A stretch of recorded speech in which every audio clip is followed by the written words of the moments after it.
This is the 28th of the series for spiritual aloneness. And what I've chosen is something a little strange, but somehow it speaks so powerfully to me. I'd like to share it with you. Let's take a moment just to recall how close God is and to kind of bask in that nearness of God.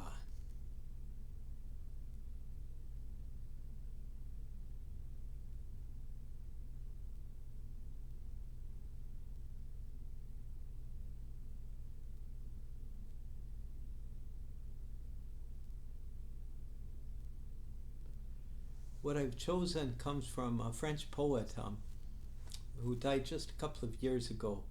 And what he says, we fail our lives, we fail everything.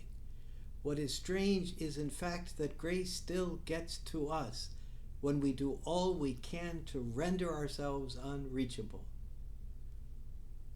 And I so enjoy reflecting on this. It generalizes in a way that's not true. We don't fail everything, so perhaps we don't fail our lives. But there are moments when we do feel that way. And even when we don't feel that way, to think that we may not have failed everything, but failure does mark our lives. And not only that, but there are ways in which we continue to fail, and we continue to, in some ways, make ourselves unreachable by grace, except we can't. Because God is so loving that God reaches to us, even if we, in one way or another, resist and make ourselves unreachable. But, in many ways, it's not on purpose, or it's not this goal. I will not let God reach. We're not that dramatic.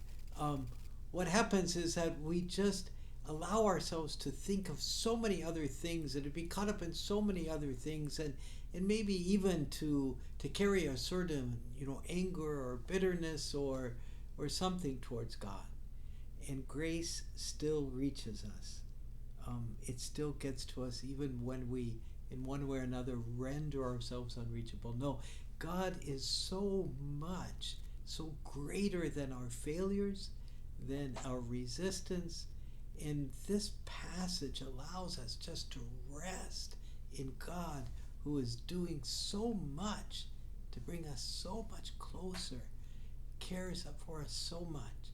And so if in our aloneness we're tempted to think it's a punishment, the result of our failures, as true as that might be, grace is going to overcome that aloneness, because grace is God. Grace is Christ. Grace is the Spirit who embraces us wholly and completely. And grace definitely gets to us, reaches us.